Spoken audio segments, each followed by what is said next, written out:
Good afternoon, gamers. Nathan Ellensworth here for GamerGuides.com, and today we're heading back into the world of Monster Hunter Wilds and explaining why you need to craft the Gore Magala Armor Set. This particularly macabre mesh of monster parts not only looks pretty spooky, but also offers up some really interesting and effective perks, as long as you know how to counterbalance its problems. So why exactly should you be crafting a Gore Magala set? Well, let us explain.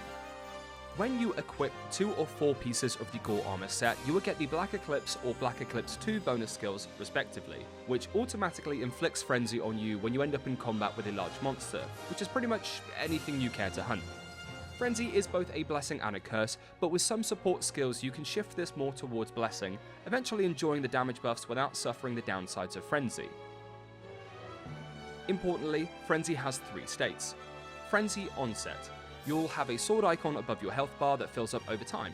Play aggressively and land attacks to cure Frenzy before it progresses and you'll move to the Frenzy Cured status. Fail and you'll move to the Frenzy Infected status. Frenzy Infected, this debuff is inflicted if you don't cure Frenzy fast enough. You will take more damage and you won't be able to heal temporary damage, which just as a reminder is the red section of your health bar. Frenzy Cured, this stage is marked by a blue icon over the health bar. Land enough attacks during the Frenzy Onset phase and the sword icon will be replaced with this.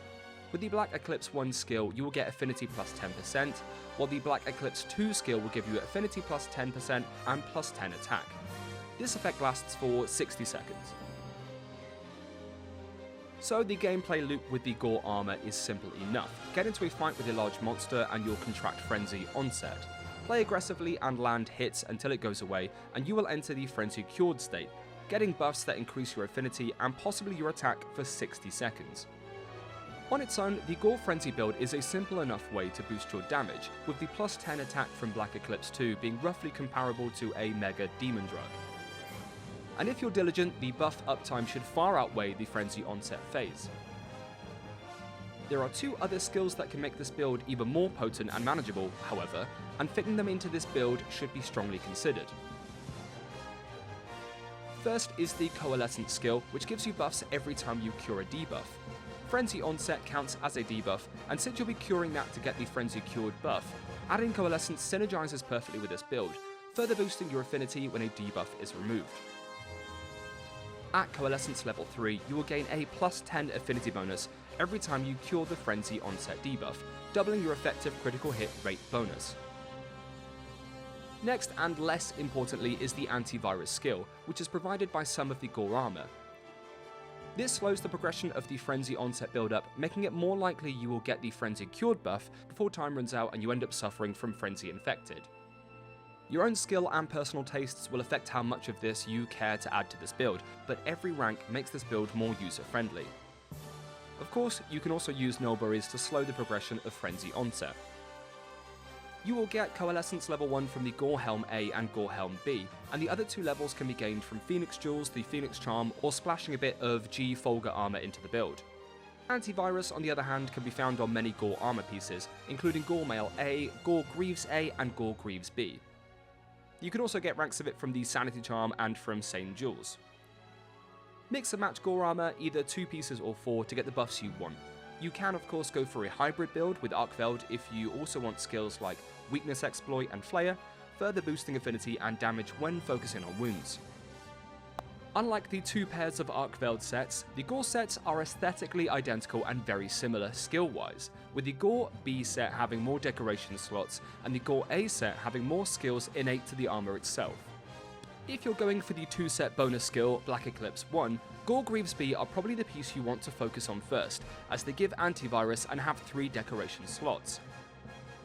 After that, things get a bit trickier, as you probably want to mix a 2-piece Gore set with something like Arcveld, in which case, Gore Mail A is probably the least painful pick. However, if you want the 4-piece bonus skill from the Gore set, Black Eclipse 2, the Gore Vambraces are probably the easiest piece to ignore. So, now we know why you should, here is how to craft the Gore Magala set in Monster Hunter Wilds. Most armor sets are named after the monster they're sourced from, and the Gore set is no different. You will need materials carved from a Gore Magala, the penultimate fight in Monster Hunter Wilds. They tend to spawn in the Ice Shard Cliffs and of course in Wounded Hollow, making them somewhat uncommon monsters to find on the field, roughly on par with apex predators.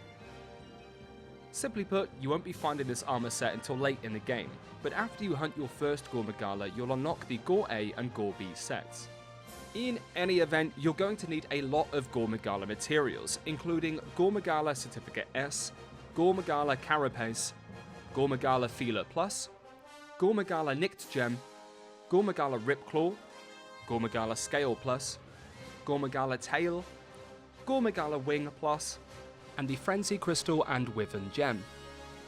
Fortunately, all of these materials can be carved from a vanquished Gore Magala or earned as a hunt reward, with the exception of Frenzy Gems, which are rewarded for destroying wounds. None of these are terribly hard to do, so it's pure RNG whether you get what you want, which is a blessing and a curse. On one hand, you can just keep hunting Gore Magalas until you get everything you need without having to focus on destroying a specific part to get the drops you want. On the other hand, if you're just missing one or two materials, there's not a whole lot else you can do. As usual in Monster Hunter, the solution is simple: hunt, hunt, and hunt some more. So there we go, we hope this helps, and hopefully now you feel more comfortable tackling the Gore Magala build, and using this intimidating armor set to its fullest. If you enjoyed this guide, be sure to check out gamerguides.com for more content, not just on Monster Hunter Wilds, but also on the latest and greatest video games like Kingdom Come Deliverance 2, Stalker 2, and many more. Be sure to hit the like and the subscribe button to support us and get even more great Gamer Guides video content, and we'll catch you next time.